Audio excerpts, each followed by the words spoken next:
Vous êtes ambassadeur chargé des familles des victimes. Vous revenez du Brésil. Pouvez-vous nous parler des démarches accomplies sur place? Ma visite au Brésil s'est déroulée en 3 temps, 3 étapes. Je me suis d'abord rendu à Rio de Janeiro, où j'ai pu rencontrer, en compagnie de notre consul général, M. Hugues Guabo, les familles de victimes encore présentes au centre d'accueil qui avait été organisé par Air France. C'était pour l'essentiel d'ailleurs des familles étrangères, hollandaises, norvégiennes, chinoises, mais également quelques Brésiliens. Et puis j'ai pu saluer aussi les volontaires d'Air France qui ont fait depuis le début, depuis le 1er juin, un extraordinaire travail de soutien, d'accompagnement, d'appui à ces familles. J'ai pu également donc m'entretenir avec ces personnels, pour la plupart volontaires, venus de Paris, voire d'ailleurs, du Portugal par exemple.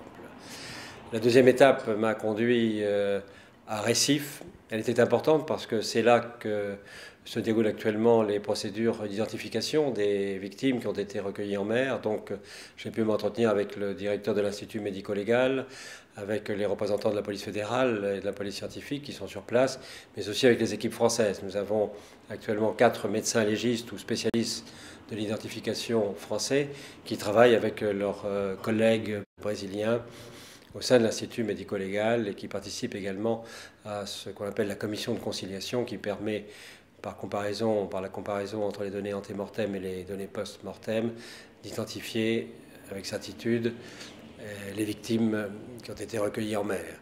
Mais ça a été aussi pour moi l'occasion de rencontrer les autorités militaires et les autorités navales chargées, en coordination avec leurs homologues français, des recherches en mer. J'ai reçu d'ailleurs, je dois le dire, du commandant de la région militaire et de l'amiral qui est responsable des opérations navales, un accueil extrêmement chaleureux et en même temps très professionnel. Et puis j'ai eu quelques contacts aussi avec la presse. Il y avait de nombreux journalistes, il y en avait à Rio, il y en avait également à Recife, presse française et presse brésilienne bien sûr. La troisième étape était Brasilia, la capitale fédérale, où j'ai rencontré bien sûr notre ambassadeur et ceux de ses collaborateurs qui suivent qui sont plus particulièrement chargés du suivi de l'accident du 1er juin et des relations avec les autorités brésiliennes compétentes. J'ai été reçu non seulement au ministère des Affaires étrangères, mais aussi par le directeur général de la police fédérale et le directeur de la police scientifique. Le directeur général de la police fédérale est l'autorité compétente pour centraliser les informations relatives à l'identification des victimes qui proviendront de Recife, et c'est lui qui sera chargé d'annoncer aux familles ou aux autorités étrangères concernées les résultats des procédures d'identification réalisées à Recife.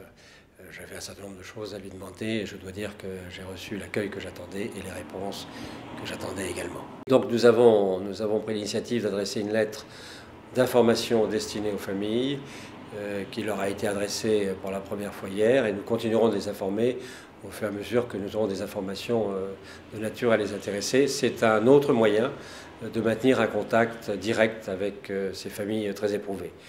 Cette lettre leur a été adressée par la voie électronique. Elle est également située sur le site France Diplomatie, sur un site qui leur est réservé avec un moyen d'accès également confidentiel. Mais nous poursuivrons cette communication aussi longtemps que nécessaire. Ces familles ont besoin de notre soutien, de notre accompagnement. Leur situation est douloureuse, elles sont impatientes, c'est normal, et donc nous essayons de les accompagner du mieux possible.